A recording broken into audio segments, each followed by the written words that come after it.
I think the lesson of this place is that, number one, it's abandoned. It's gone. There's jungle here. There's no population here. What happened to a vibrant and active civilization that makes them so it's no longer existent? Why do desert sands cover ruins today and jungles shroud monuments of extraordinary size and complexity? We're up against the window of time. In 5-10 years, there will be no chance to save this.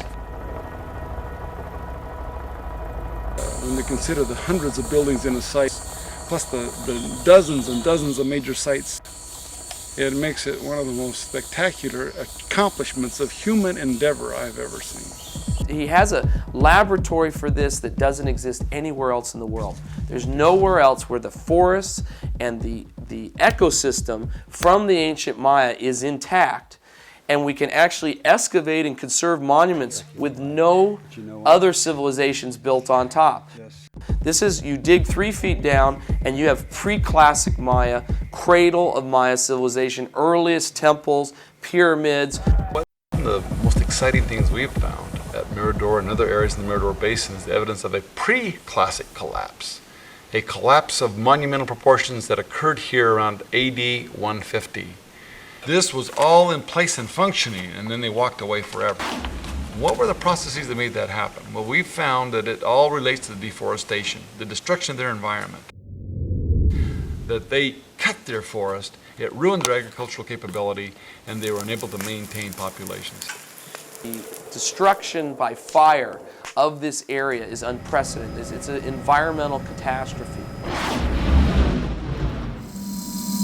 When you look at this fire data in the time series, it's enclosing on this patch of green, enclosing on this habitat, and you see the spread of new roads, outlying fires, and new patches of destroyed forest.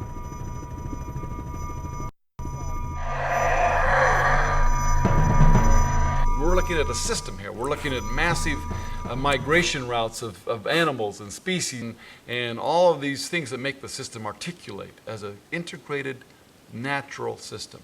And we have these ancient cities that will let us be the economic justification for that conservation. I can unfeel it. We just uncovered it. Just again, it's all covered with dirt. And we're doing some consolidation work on it. But what's crucial is this text on the side. Here's a glyph text right down here. They think the main, when you come from the causeway for 30 kilometers, you come right here and you hit the stairs, and that's the entrance to the big site, La Danta.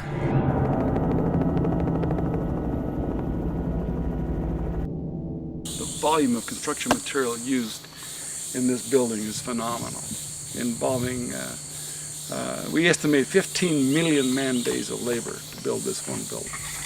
We have a perfect model for our work right next door to Mirador. Just 40 miles away is the site of Tikal National Park, and it has not lost 1 acre in its entire history.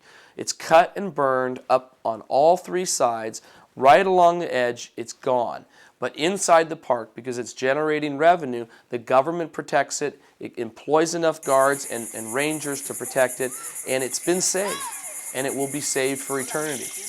It's economically viable, and that's exactly the model, the same people, the same training, the same benefits we want to have at Mirador. And well, the only way that I think we're going to be able to save this, to justify it economically, there's only one way that we have to do that, and that is through a tourism model and through a program where we work together with the communities, we work together with the environmental organizations, we work together with the government to bring this all together so it's blended and meshed together in a concept of a roadless wilderness preserve.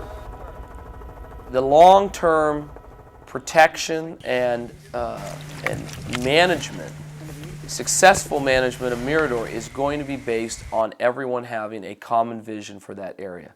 So we really have to work to make sure every piece of this project is lined up. Obviamente cuando pase restauración pues va a ser diferente. Conservation and the science, the protection of the forest, and getting all the communities to benefit and be part of this process. And it's about empowerment, and it's ownership, and it's a sense of pride and appropriation. Every time they touch a stone, it brings sense to their lives. You know, there's a sense of what I do is important. It's the international and national funding needed to be able to protect it as a national park or preserve, which combines the archaeology, the wildlife. The commitment we have made really started as a response to Global Heritage Fund that challenged us with a matching fund.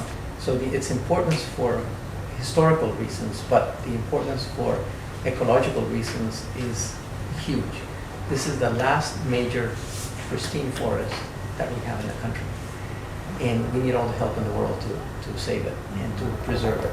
When you look at our own society, the things that are going wrong, things we might be doing wrong that we're impacting, it's always number one related to environment. You mess up your environment and you have long-term consequences.